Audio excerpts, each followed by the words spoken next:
Donc on fait des marées de 8 à 9 jours quoi, hein, régulièrement quoi, pendant toute l'année quoi. Que ce soit été ou hiver quoi. On a un rythme de travail pour que les gars de vacances, qu'on est 5 à la mer, 2 à terre, et toujours à peu près alors, 10 à 15 jours de vacances, 10 à 12 jours de vacances tous les 1 mois et demi. Quoi. Donc dès qu'on part du port, on pousse généralement 3-4 heures, tout dépend de la saison, les endroits de pêche qu'on va. Quoi. Et à partir de là, une fois que le boulot commence, on n'arrête pas 7 jours sur 7. Quoi. Donc on fait des traits de 3 heures, à peu près 2h30 à 3 heures, jour comme de nuit. Quoi. À partir de là, il ne reste plus que 2 heures de traîne. Et les gars ont leurs 2 heures pour se reposer, soit pour manger, se reposer, ou alors travailler au chalut s'il y a des avaries dans le chalut. Quoi.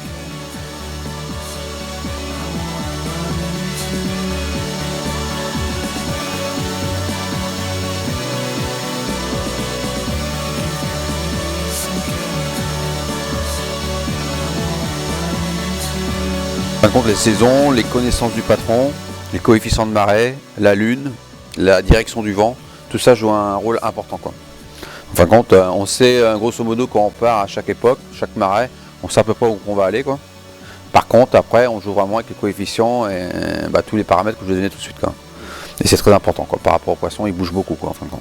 Quand on fait tous les jours, avant on faisait ça sur les cahiers, quoi, en fin de compte, tous les traits est marqués, la position du virage, du filage et du virage du chalut. Quoi.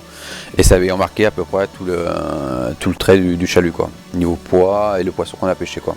Donc ça permet d'avoir une connaissance au fur et à mesure des années. On reprend les cahiers et on sait par exemple que l'année dernière à cette époque-là, le 21 février, on avait pêché un trait de 300 kg de bar ou un peu de poisson, de l'encornet et de rouge. Donc ça permet un peu de revenir au même endroit l'année d'après. Quoi. Ce qui n'est pas toujours évident parce que le coefficient il change, c'est pas le même. Mais généralement le poisson il est assez cyclique. Quoi. Donc si on l'a pêché l'année dernière, on peut avoir une chance de le repêcher l'année prochaine. Quoi.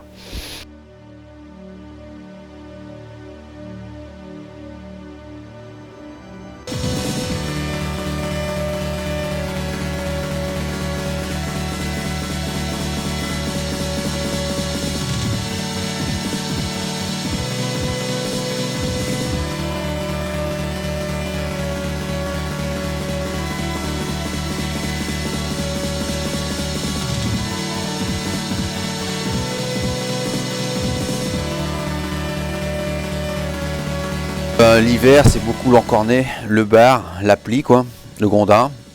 Plus on avance dans la saison, on va commencer à pêcher de l'encornet, de l'arrêt, du colin, du gros poisson, de la morue. Quoi.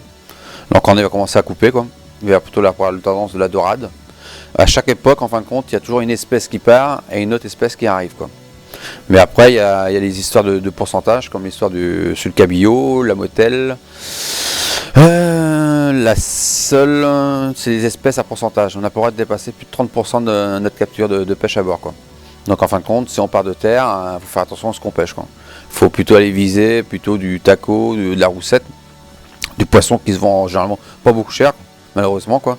Mais on est obligé d'avoir un fond de cale en fin de compte pour pêcher après un peu de cabillaud quoi, ou de la motelle. Quoi. Bon, ça c'est les nouvelles lois, quoi, les nouvelles conceptions. Donc c'est assez contraignant pour nous. Quoi. Parce qu'après, il y a des endroits qu'on va en Manche où on peut aller que de morteaux ou de marée moyenne. Quoi. On ne peut pas aller pêcher dans une marée de 100, il y a trop fort de courant dans les mauvais fonds. Quoi. Si le chalut il croche, c'est assez dangereux.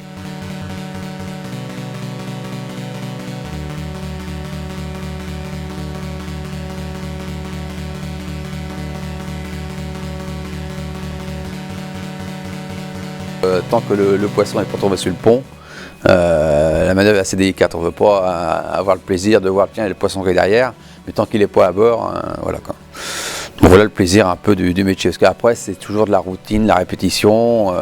Bon maintenant on a un ordinateur qui permet de calculer à peu près la valeur du trait quoi, en fin de compte. C'est une estimation qu'on fait par rapport au prix du poisson qui est vendu sous criée à Port-en-Bessin. Et à partir de là, chaque pesée du poisson, chaque trait, est remonté directement en passerelle. Quoi. Donc on peut voir un trait de 300, 350, 400 kg de poisson, quoi, avec toutes les espèces marquées, de 1 kg de 1 kg de seul à ça peut aller à 200 kg de taco. Quoi. Toutes les espèces est marquées. Quoi. Donc déjà, même pour la législation, tout ce qui est réglementation de pêche, c'est très important. Quoi. Et après, on fait la valeur du poisson. Quoi. Donc ça permet de voir si le trait est intéressant ou pas. Quoi. Si on peut rester dans le secteur ou s'il faut chercher autre chose. Quoi. Maintenant on a fait au niveau de la qualité, en fin de compte, on a mis un tapis roulant à bord et on met le poisson dans les caisses de bord, quoi. Bon, les caisses de bord sont venues avant le tapis roulant, quoi. Toujours pour au niveau de la qualité, quoi. Mais maintenant, c'est vrai que l'amélioration du poisson est beaucoup plus important, il est mieux valorisé, on vend plus cher, et ça compense un peu l'évolution du gasoil qui augmente en flèche d'année en année, quoi. Donc là-dessus, c'est vrai que ce soit pour le bateau comme pour les hommes d'équipage, c'est très important parce que la condition de vie à bord est plus agréable, quoi. Les gosses sont debout, ils ramassent debout, dans les caisses de bord. Là-dessus, c'est une grande évolution par rapport à seulement 10 ans derrière, on était encore à l'époque dans le temps, si on peut dire, quoi. Maintenant, c'est vrai que les gars sont hyper contents et on en ressent aussi sur le chiffre d'affaires du bateau, quoi.